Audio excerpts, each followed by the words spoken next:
And what is it that made you successful? And do you have any room left to improve yourself? Oh, you always have room to grow. left to improve yourself. What's your strengths Well, if you ask me this way, probably other people should answer it better than I could do, but I think certainly a degree of persistence. I'm saying, since I'm born in an area in Germany which is very famous for some of the stubbornness of the people, that you have to inherit some stubbornness to yourself in doing this, and to be skeptical about, let's say, existing types of belief.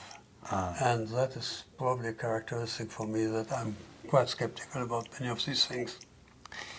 Do you have any weaknesses? Of course, everyone has weaknesses. You should ask my wife about my weaknesses, not me. Do you have any motto or words that you live by? Any motto that any words like a quote that's led you? Oh yeah. Well, if I have it, well. I was asked many times. I don't have one prepared right now, but I think basically you can take it from what I said before. And cancer research today, it's a lot of high-tech, the artificial intelligence. Do you think that will change the field of cancer research for the future? It's clearly very helpful. I mean, let's say it this way.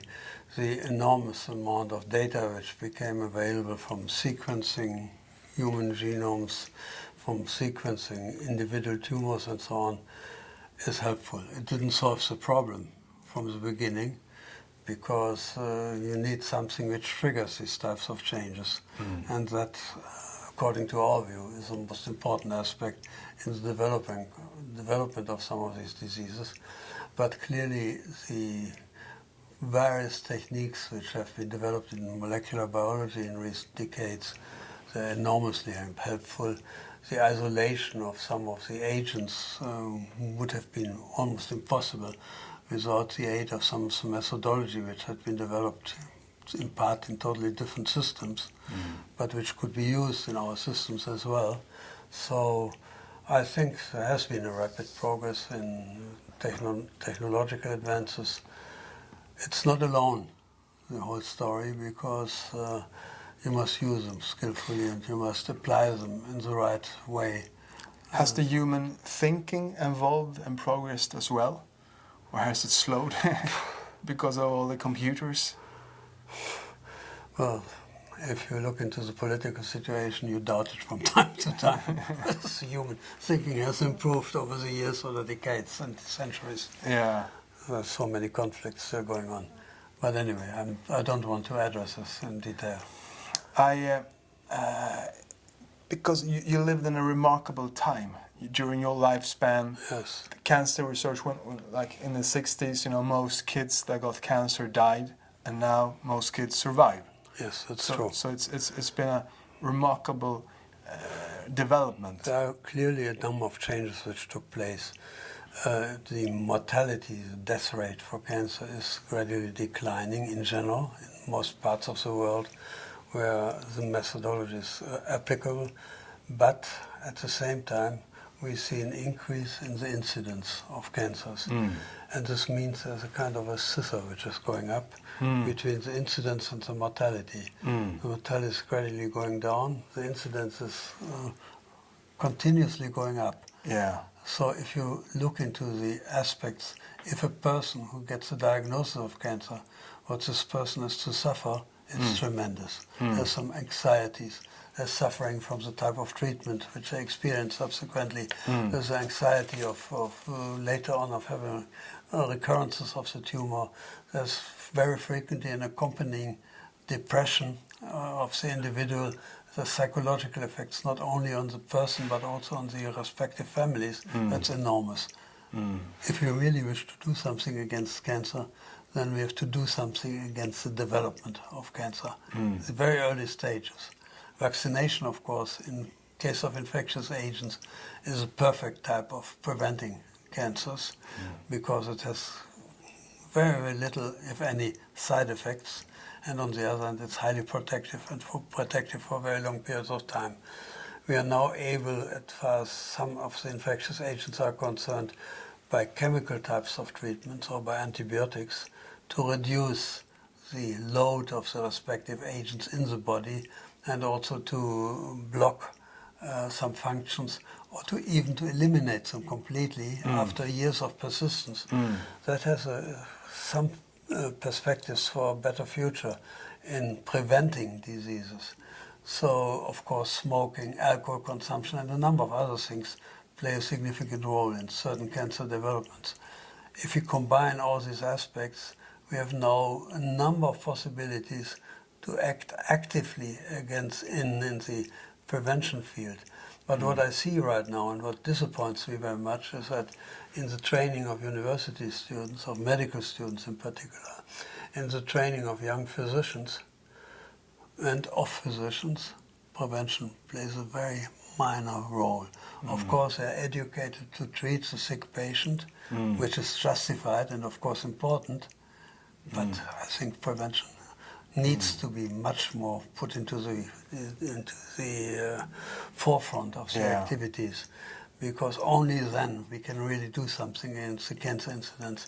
And that is, in my opinion, one of the major objectives for the future, to do much more for prevention than we do right now. And how many % do you think we will be able to prevent in the future? It's hard to predict. It depends really how many of the cancers which we know right now, whether we can clearly identify the causes of those types of lesions. Whenever we identify the real cause of a kind of cancer, for instance, then we have good chances to prevent this type of cancer, be it by vaccination, be it by some specific types of treatment and so on, or even by avoiding certain types of nutritional factors and so on. So the main question at the moment is, do we do sufficient basic research into those questions? And this does not only concern cancer, it also concerns chronic neurological diseases, Alzheimer's disease, Parkinson's disease, multiple sclerosis. It also affects autoimmune diseases, quite a couple of them, rheumatic fever, for instance, and a few others. If we don't fully understand the causes of those types of diseases, we will always be, or should I say, we are not helpless, because we can do something to treat the symptoms, but we do not get to the roots of these types of diseases. And as long as we cannot do this, prevention will be very difficult. So my plaidoyer is really, we must do much more on activities in doing on research of the causes, and not only of treating the symptoms. In your own life, what have you done to prevent you from getting cancer? You mean personally what I did? Yeah. Well, at least I don't smoke. That's one aspect. As a young person, I did smoke, but I stopped it completely later on. And I think on the whole we have a reasonably healthy diet, although I do not believe that is very much effective in our case. And also, as far as alcohol consumption is concerned, I'd like to drink my red wine in the evening. 1 or 2 glasses of red wine in the evening. Good for the heart. We're not really heavy drinkers at all. And so in a way, it's, I would say, quite a normal, not unhealthy, but probably not, as some people would consider, an absolutely healthy lifestyle. And when my grandmother grew up, you know, they were eating fish and eating vegetables from their own backyard. Yes. And it was quite easy to figure out what they were made of, in some sense, water from the well. And but today we drink Coca-Cola with the flavors and artificial colors, and we eat gummibärchen and we eat so many different things that we don't really have any control what is in it and what it does to our body and what it does when it is combined with other things. In that sense, we have a very, very healthy life, because we don't eat gummibärchen, nor do we drink Coca-Cola. No. So at least only very occasionally. So, but Do you think it's this kind of the lifestyle does that affect? well, the lifestyle clearly affects our risk factors to some degree.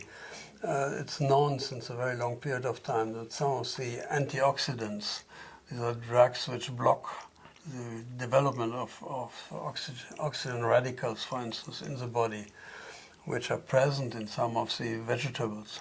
Yeah. Like what is broccoli, for instance, and a couple of others. Something which is in the blue grapes, Yeah. resveratrol. Something which is in tomatoes and so on, that they have some kind of effect. So that is only recommendable to do this, but I'm far from making very specific recommendation to avoid meat, to avoid milk products and so on, before we do not have really good preventive measurements for those types of meals available. So since, as we see it with our agents, which we have newly isolated, that almost everyone who has contact with such kind of foods is infected by those agents and keeps them probably for a lifetime. And only a small percentage eventually get those types of mutations which lead to cancer due to the inflammatory lesions caused by them. I think up to that stage I'm not willing to make any very specific recommendations. I'm a little bit skeptical about the many types of recommendations which go around in the population and which may sound quite good from time to time. And then they did a test at I think it was the Sahlgrenska University Hospital, that they had antioxidants in mice, and it enhanced the cancer cells when it was, a heavy dosage. It's a risk to use something like this.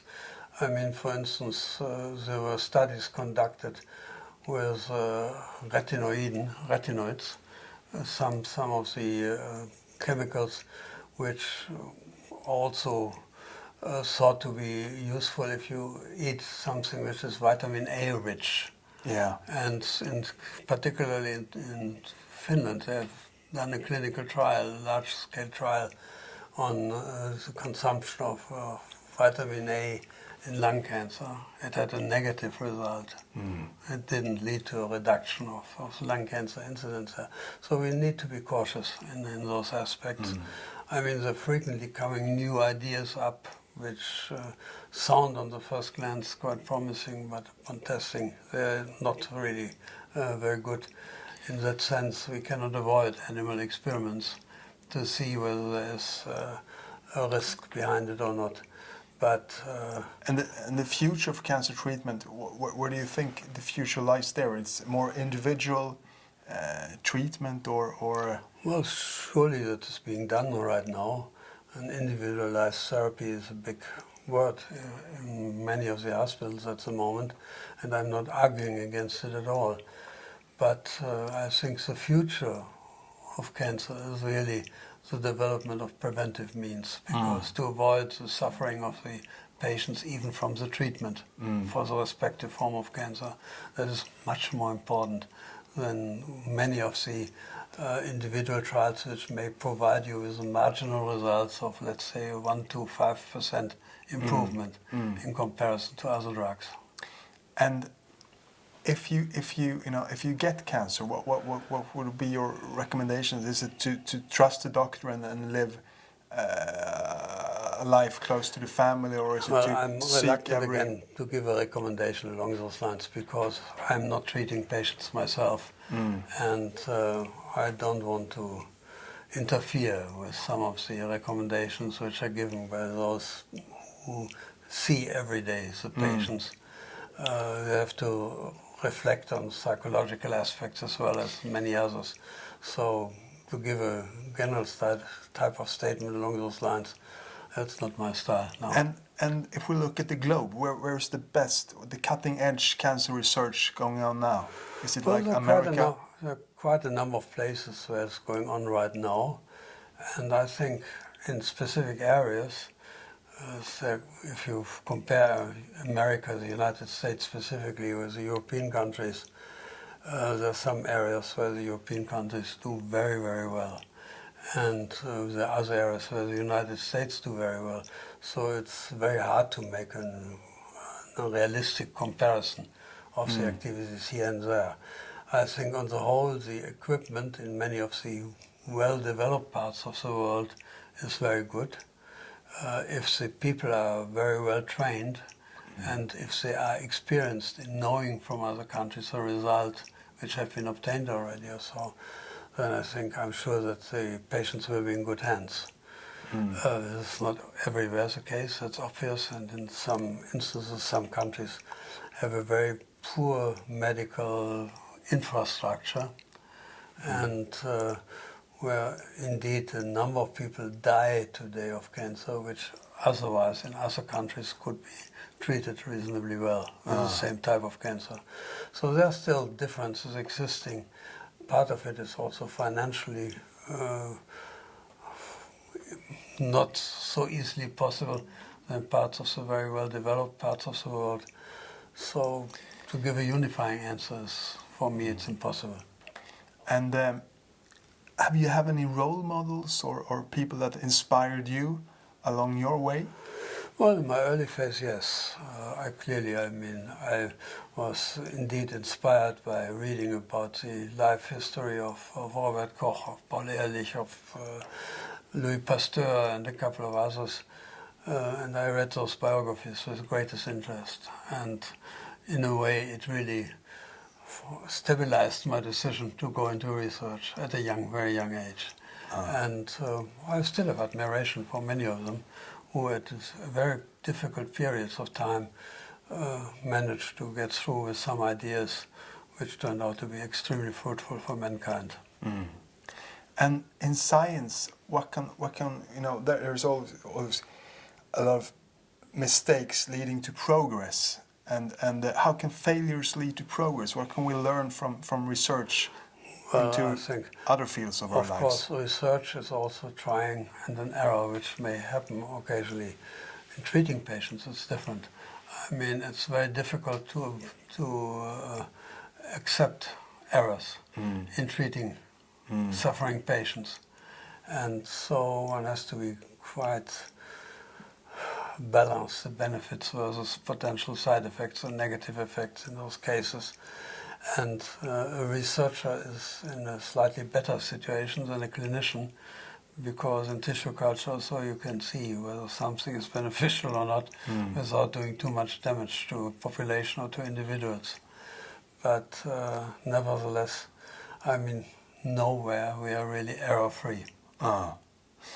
Can you ever rely on your gut feeling? Can I rely on my gut feeling? I really don't know. Do I have gut feeling? Let's say sometimes you have some kind of an instinct telling you that this might be a promising direction. Is it accumulated wisdom and knowledge that leads up to that? It's accumulating knowledge of the literature, of what has been achieved already by many of your predecessors. And if you try to combine it and the things, then you get some kind of, as you call it, gut feeling, whether you're on the right way or not. It's not always really right, but in many instances it might be right. So it's hard to get an answer. As a leader of people, as a leader of a lab and cutting edge technology, what advice could you give to other leaders? Well, other leaders should know what they should do, and at other places, I do not know their situation in other places, but in general I would say keep a good eye on the staff members, make good recruitments of staff members on the one hand, and try to provide an infrastructure and a structure of the respective organization which is research friendly and which stimulates the young people to work in this field.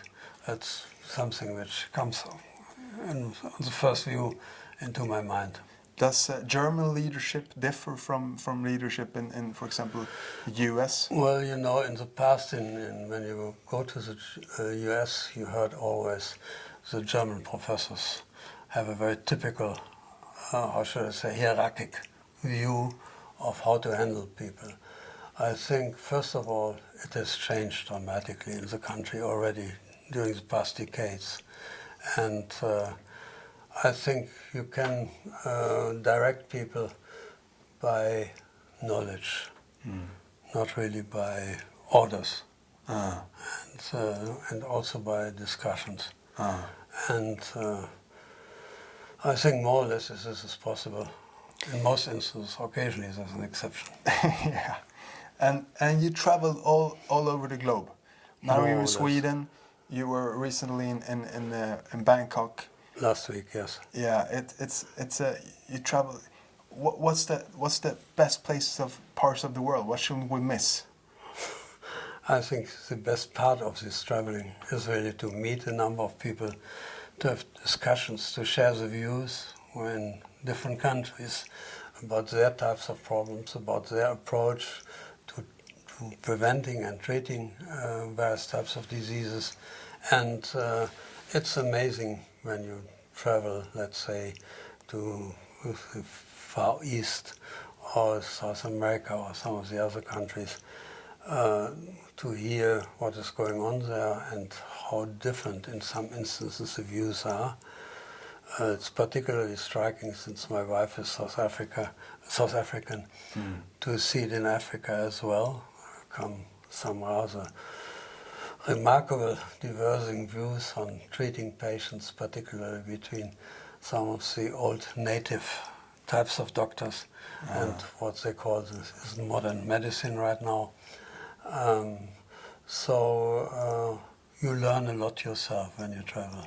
Yeah. And that's probably the best part of the traveling. And you can... And you travel a lot in Africa. You've seen the vast skies. We have And been the wildlife. oftentimes, particularly in the southern parts of Africa, East Africa and South Africa. You do photography. And I like animal photography. We have a huge collection of pictures which we probably never use, but it's fun to see them again from time to time. And so we love to visit nature, to see these beautiful places which exist. The animal life and bird life in Africa is absolutely fantastic in comparison to any other place of the world. But of course in other parts of the world it's also quite interesting as well. And we are both nature lovers, and I hope that this is still going on for a while. And you're a lover of the universe as well. I'm a lover of The black holes. Well, and I'm particularly a theoretical lover physics. of, let's say, of trying to understand what is going on in the universe. That's quite interesting, intriguing. To understand, let's say, the organization of the universe in general, to see why it is expanding, to also to ask the question, into which spaces is it going to expand? And what are the spaces which exist? Yeah, what is it expansion? expanding within? And Yes, is there something yes. around that driving, within? What is driving the expansion? You're absolutely right. These are quite intriguing questions. And what is happening with the light which is going out, let's say, at the periphery of the universe, also to the outside of the universe, from those places. And so these are, on the first glance, silly questions, but I think they are basically quite important to be answered. And so I love to have discussions with some of the astrophysicists, who of course should know much more about it than I do. Yeah, but they're often impressed by the depths of your knowledge. Well, probably not by the depth of my knowledge, but they are usually quite willing to discuss it with me. Is it the curiosity that keeps you young and fresh? Well, let's say curiosity is clearly a property which I have, at least in terms of scientific. Whether it keeps me young is another question. I mean, obviously everyone ages after a while, and I'm now 82, so... But that drive for knowledge, that appetite of the world that kids have, it seems to get lost in a lot of people along the way. But you kept that and that intriguing interest of universe and life. That I'm still keeping up. Yes, that's true. And if you look out in the vast universe, you know, and the depths of that, and you look into the human body, the cell, do you see any similarities between the depths of our own bodies and the depths of the universe? Well, everything, of course, is not eternal. Probably the universe is not eternal, and probably none of the individual stars are eternal, although several of them are billions and billions of years old and exist for probably a similar period in the future as well. So I have difficulties in comparing this to the life. Life in itself is something relatively fragile and something which is, of course, easily violated and easily destroyed, as we can see it in the war times as well. And I'm reluctant to make these types of comparison because it's a special development here on the Earth of life. We don't know whether it exists on other stars or not. My personal suspicion is yes, it most likely exists on other ones which have similar chemical and physical conditions than we have here on the Earth, so it may not be even very similar, but to some degree related. So we are probably not alone in the university, and there are probably many habitable zones or planets existing as well. So what I regret indeed is that in my lifetime we probably will not have clear-cut answers along those lines. And if you got to invite two people for dinner tonight from history, who would you rub shoulders with? Well, that's a question which goes beyond my imagination. I would invite Elon Musk for myself, a father of five as well, and a big researcher of the universe. Well, these are interesting people. At the moment, I wouldn't have a clear-cut answer. There's so many people whom I liked and whom I admired for their work. So, to select two of them would be difficult. And you have read a lot. Do you have any books that we shouldn't miss out? I've read a lot, particularly in the past. I must say in recent years I didn't read that much anymore as I did in the past, except for scientific literature, because I always feel I don't have the time to do it carefully enough. But in the past I was reading much more, yes. And if you were able to start all over again, would you have chosen the same path, or would you have done something differently? Probably yes, and there would be a few fields which would interest me very much. You mentioned astrophysics before, which is quite interesting for me, but I could also imagine in biological sciences that I would love to gain more insight into the mechanisms of our aging, and of aging in general. Why do some species live for a few months, some of them only for a few days, others for years and decades, and even a few ones for centuries? What is really the biochemical background of the life expectancy? That is an interesting question. For humans it has an additional benefit that if we understand this, we probably would have some beneficial effects also for certain types of age-related diseases. That's not really my main driving force in this respect, but I think it would be important to understand it. There are a couple of institutions developed during the past years even, which are now addressing these types of questions. Maybe if I would start totally anew, I might join one of those groups as well. Did you learn any life lessons from your parents, and have you been able to give some away to your own three sons? Well, it's not in a sense that I would have yet specific paroles available for which I received from my parents and which I would give further on to generations following me. But on the whole, of course, your life is influenced by your parents in each case. And to some degree, my life also influenced my children, there's no doubt about it. So I couldn't phrase it in a sentence or so.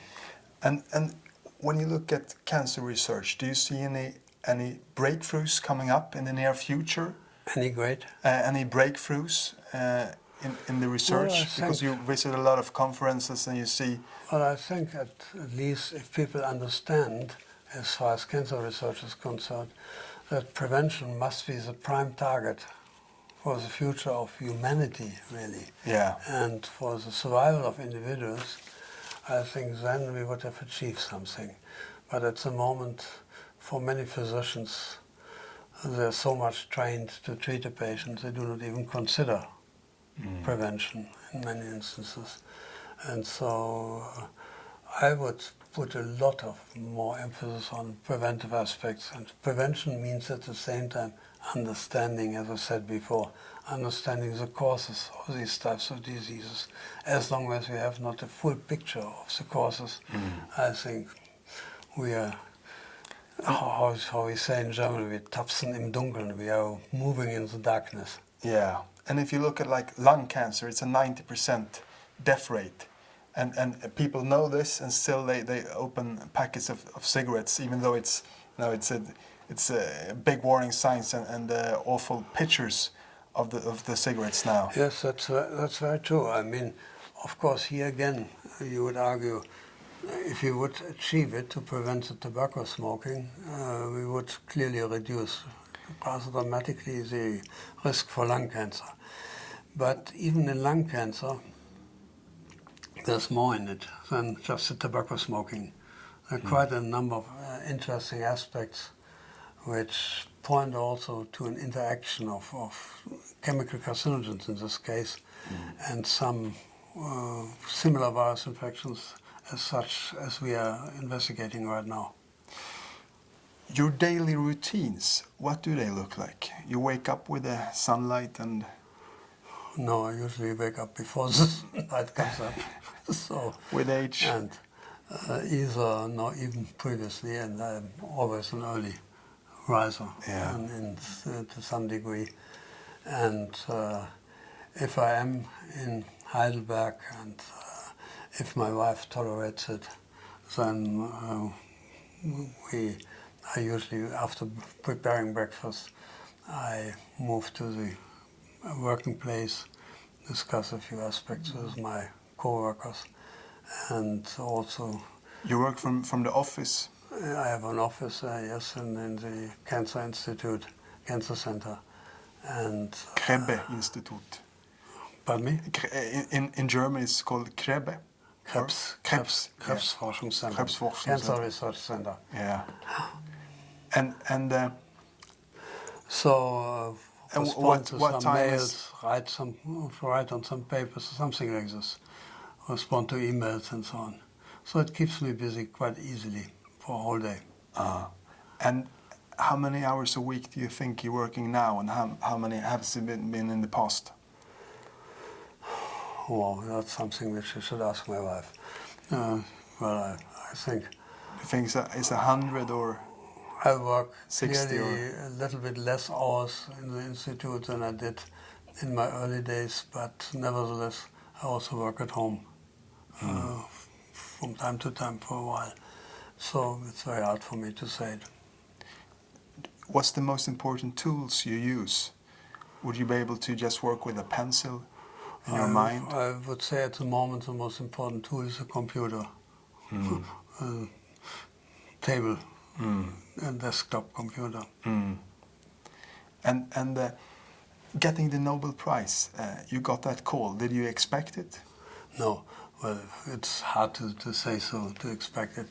You know, I can tell you a little bit of a funny story because when I was about 16 years old, my oldest brother and his future wife, they visited us in northern Germany, and we made a kind of a hike through some of the swamp areas there, this region. And at the end we were sitting down somewhere and they asked me, what are you going to do when you finish your high school now? Yeah. And apparently, I didn't remember this myself, but he wrote it down later on. He made a photo. We were sitting there and sent it to me when I received the Nobel Prize here. He wrote that I said, well, I'm finishing my high school. I'm going to study medicine, and then I will go into research and I will win the Nobel Prize. Yeah. That is, You had an early sounds to goal me- on that as well. Sounds to me very funny, but it's probably a true story. Yeah. That I said this. I forgot it completely later on. Yeah. And then you got the call a few decades later. Yes, quite a couple of decades later. Yes. Yeah. Yeah. It's that experience. Tell us about that. What?